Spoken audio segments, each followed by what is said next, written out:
The morning I signed the papers on that little piece of land in western Tennessee, I sat in my truck for a long time before starting the engine. 62 years old. Retired 6 months after my knees finally gave out from 31 years of pipe fitting. A small savings account I'd built dollar by dollar. Skipping vacations, driving used trucks, eating sandwiches, I packed myself in a cooler. And now, finally, 12 acres outside of Cookeville with a creek running along the back edge and enough quiet that you could hear yourself think. I wasn't asking for anyone's permission. I hadn't been for a long time. My daughter Sandra had married Derek 11 years earlier. I'd tried to like him. I really had. He sold medical equipment and made decent money and talked like he knew everything about everything. Interest rates, real estate, retirement accounts, tax law. If you let him go long enough at the dinner table, he'd eventually work his way around to telling you what you were doing wrong with your own life. Sandra would just smile and refill her wine glass. My late wife Carol had never warmed to him either, though she was too gentle to say it plainly. She'd just get quiet when he'd start in. She passed 4 years ago, heart failure, sudden, no warning, and I don't think I've been the same person since, but I kept moving. That's all you can do. The land was my idea of moving forward. I'd been researching it for 2 years. I found a builder who did small modular homes, energy efficient, nothing fancy, but solid and sensible. I was going to put a 2-bedroom house on the back half of the property, maybe keep some chickens, grow tomatoes, spend mornings with coffee and no noise louder than wind. It wasn't a grand plan, it was just mine. I made the mistake of telling Sandra at Easter dinner. She seemed excited at first, asked where, asked how much. I told her 12 acres, paid cash from my savings, and a portion of Carol's life insurance. The house build was going to run about $80,000, which I'd financed through a small loan which I could cover on my pension and Social Security with room to spare. Derek set his fork down. "Dad," he said, he'd taken to calling me that in recent years, which I'd never asked him to do, "that's not a smart allocation of assets at your age." I looked at him. "I'm 62, not 92. "You should be liquid," he said. "You should not be pouring money into raw land in the middle of nowhere when you have no idea what your medical costs are going to look like." "I've run the numbers," I said. "With all due respect, you were a pipe fitter." Sandra touched his arm. He kept going. He said I needed to think about assisted living. He said I needed to think about what happened if I had a fallout on 12 acres alone and nobody found me for 2 days.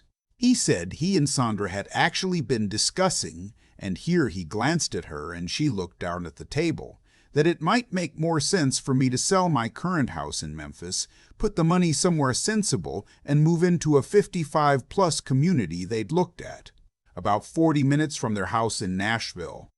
"You looked at communities," I said. Sandra said, "We just wanted to have options ready, Dad. We worry." I drove home that night without saying much else. I thought about Carol and about how she used to squeeze my hand when she knew I was biting my tongue. I thought about 31 years of work and whether I'd done it so someone else could tell me where to live. I didn't sleep well. Over the next few weeks, Derek called 3 times. Each call was a little more specific. He mentioned a financial planner he wanted me to meet. He mentioned that he and Sandra had power of attorney language they thought I should consider signing, just as a precaution, just so the family had a structure in place if anything happened. He emailed me an article about elderly men living alone in rural areas. He was relentless in the way that people are when they've decided they're helping you. I didn't sign anything. I kept building. The modular home went up faster than I expected. By October, I had walls, a roof, a working kitchen, and a bathroom with hot water. I spent weekends out there getting it livable. I put in a wood stove. I strung lights across the porch. I planted 2 apple trees along the south fence because Carol always wanted apple trees, and I thought maybe she'd have liked this place. I made one more decision that fall, quietly. on the advice of my attorney, a woman named Miss Aldridge in Memphis, who I'd been working with since Carol's estate. I put the Cookville property into a revocable living trust. My name is trustee, with a succession plan already written out. It wasn't complicated. It just meant that if anything happened to me, the property moved exactly where I wanted it to go, with no probate, no family court, no opportunity for anyone to contest or tie things up for years. Miss Aldridge also helped me document my finances clearly. Every account, every debt, my pension statements, my Social Security projections, a letter from my doctor stating I was in sound health and sound mind. She put it all in a folder. I kept a copy in my filing cabinet in Memphis, and I kept a copy in the lockbox I'd bolted to the floor of the closet in the Cookville house. I didn't tell anyone. I just went on building my life. Sandra called in November. She said Derek thought it would be a good idea if they came to see the property. I said, sure, come on up. I'll make chili. They came on a Saturday. Sandra actually teared up a little standing on the back porch, looking at the creek. She said it was beautiful. I believed her. She has her mother's eyes, and sometimes she looks like Carol, and it just flattens me for a second. I hugged her, and she held on for a moment. Then Derek walked the property line and came back looking like he was calculating something. At dinner, he brought up the trust conversation again. He said he'd been reading up on estate planning and felt strongly that I should reconsider a structure that gave the family more involvement. He used that word carefully, involvement, like it was kindness and not control. I said I had everything handled. He said he wasn't sure I understood what handled meant legally. I said, Derek, I have an attorney. He smiled the way people smile when they don't believe you. Dad, no offense, but you need someone who specializes in elder law.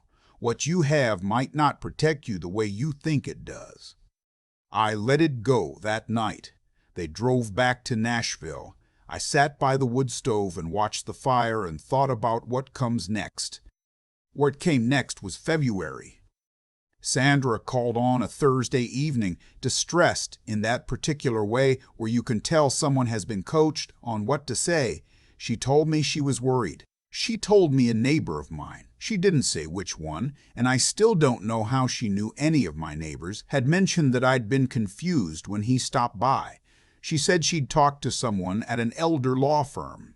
She said there was a process if a family was concerned about a parent's capacity to manage their own affairs. I asked her to repeat that. She said she didn't want to use that word, conservatorship, but that they had an obligation to make sure I was okay, and if I wouldn't cooperate, there were legal avenues. I sat very still. Outside the window, the creek was running loud because we'd had rain for 4 days. I asked her one question. I said, Sandra, do you want this property? Is that what this is? She didn't answer right away. That told me everything. I said, I'll call you this weekend, and I hung up. I called Miss Aldridge the next morning. I told her what had happened. She wasn't surprised. She said she'd seen this before. Adult children, usually motivated by inheritance anxiety, initiating competency proceedings against a parent who is perfectly functional. She said the key thing was documentation. She asked if I had everything we'd discussed. I said yes. She said good. She said if they actually filed anything, I should let her know immediately, and that between my physician's letter, my financial records, and the trust structure, a judge would have a very hard time finding grounds for any kind of intervention. She also told me something practical. She said to write things down, a brief daily journal, nothing elaborate, just dates and activities. She said if this ever went to a hearing, a written record of a functional daily life carried real weight. I started keeping the journal that night. February, March. I was fine. I canned tomato sauce I'd bought from a farm stand because mine weren't in yet. I fixed a section of fence along the east side of the property. I drove to Memphis twice to handle things at my old house, which I was in the process of selling. a decision I'd made on my own timeline because the Nashville 55-plus community was never going to happen, but I had decided to simplify and consolidate. I logged all of it: dates, activities, receipts. I also did something else. On Miss Aldridge's advice, I reached out to my doctor, Dr. Chowdhury, who'd been my physician for 14 years, and asked for a full cognitive evaluation. Not because I was worried, because I wanted it on paper. He walked me through the standard assessment, asked me to remember words and draw a clock and do some basic reasoning tasks. Afterward, he looked at me over his glasses and said, "Mr. Hendricks, you are one of the sharpest 62-year-olds I've examined in years. Do you want to tell me why you need this documented?" I told him a version of the story. He signed the evaluation and wrote a cover letter. His wording was careful and clinical. It said I demonstrated no signs of cognitive impairment and was fully capable of managing my financial, legal, and personal affairs. I put it in the lockbox. April came. Sandra had stopped calling as frequently. Derek had sent one more email, long and formal, with an attachment from the elder law firm, not a filing, but a letter suggesting that the family strongly encouraged me to meet with their recommended professionals before making further financial decisions. I forwarded it to Ms. Aldridge. She sent a response on my behalf that was 3 paragraphs, precise, and apparently made an impression, because I heard nothing back for 6 weeks. Then in May, Derek called. He said he wanted to come see me. He said he had something important to discuss and preferred to do it in person. He said Sandra wasn't coming. She had a work thing, he said, though I suspected she wanted distance from whatever he was planning. He said he'd drive up Saturday morning. I said fine. He arrived around 10. I made coffee. He sat at my kitchen table and looked around the house in a way that felt like appraisal. He had a leather folder with him. He set it on the table between us like it was a business meeting. He told me he'd been talking to the elder law attorney. He told me there was a path forward that would be good for everyone. He said he thought the smartest thing, for tax purposes and for family continuity and for my own protection, would be for me to add him and Sandra to the deed on the Cookville property as joint tenants with right of survivorship. Adding them to the deed meant that if I died, the property transferred to them automatically outside the trust. It also meant that in certain circumstances, as joint tenants, they'd have standing to make decisions about the property while I was still alive. I looked at him across the table. "Derek," I said, "walk me through what you're getting out of this arrangement." He smiled. He said it wasn't about that. It was about family security. It was about making sure things were simple and everyone was protected. I nodded slowly. I stood up and went to the back of the house, to the closet where I'd bolted the lockbox to the floor. I used my key, took out the folder. I came back to the kitchen and set it on the table between us.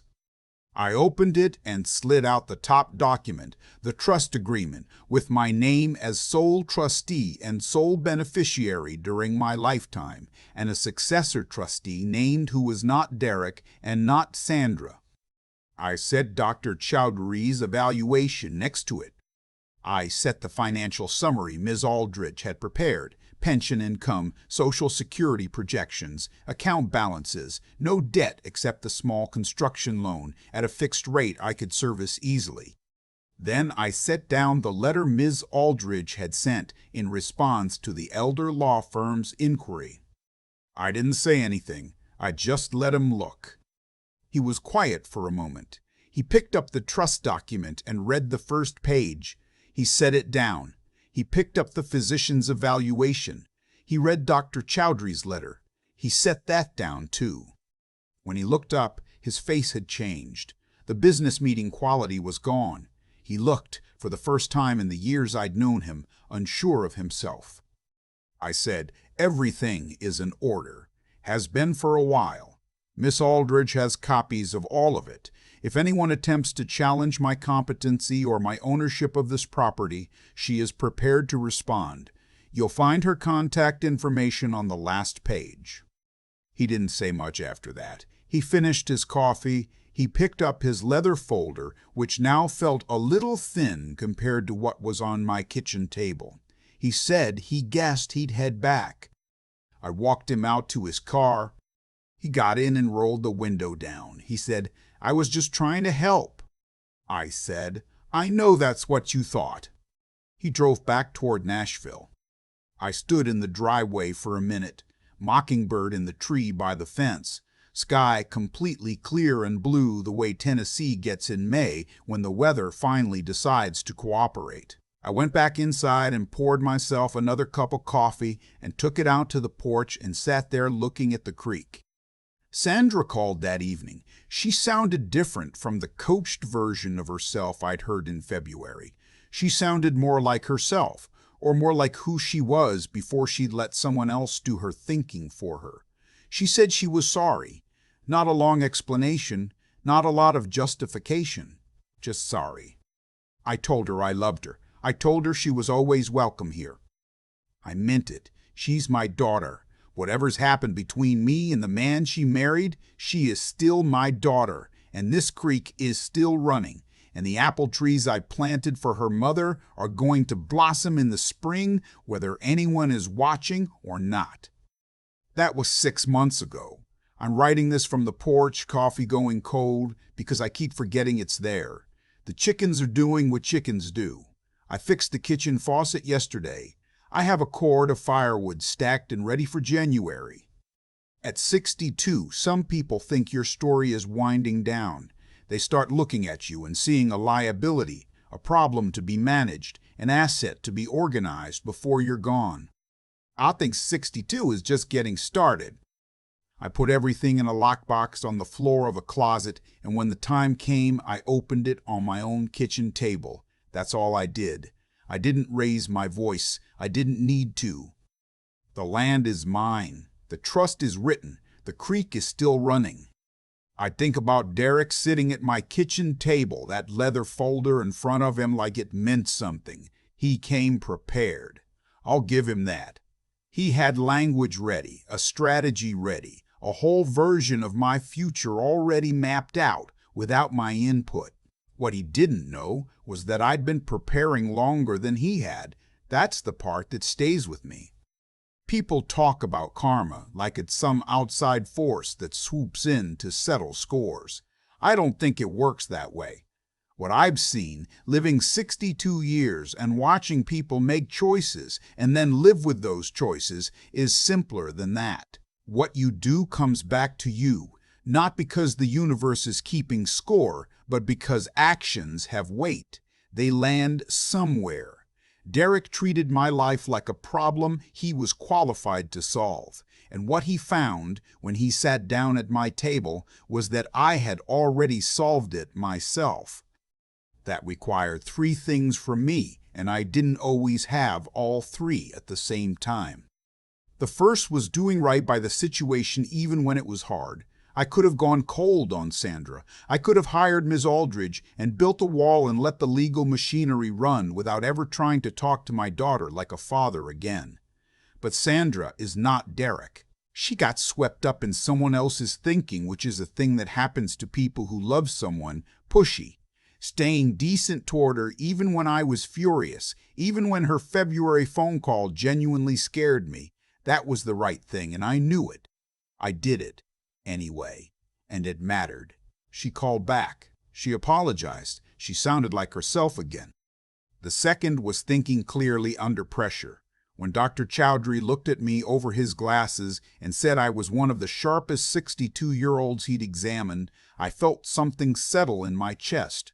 Not pride exactly, more like confirmation. The documentation, the trust structure, the journal, the financial summary, none of that was complicated. It just required me to slow down, think ahead, and not let fear or anger make my decisions. Derek was counting on me being reactive. I wasn't. The third was the hardest one. It was just staying the course month after month when nothing was resolved and I didn't know how it would end. Driving to Cookville on weekends, fixing fence, planting apple trees for Carol, logging my days in a journal nobody asked to read yet. That discipline, showing up for my own life when it would have been easier to shrink, that's what the lockbox represented when I finally opened it on the table. It wasn't just documents, it was proof that I hadn't quit on myself. I think about Carol sometimes when I'm on the porch. She would have hated all of this. She also would have said I handled it the right way. I like to think that's true. The creek is still running. The chickens are fine. The apple trees made it through their first winter. 62 is not the end of anything. It might be the first time you've lived long enough to do things right.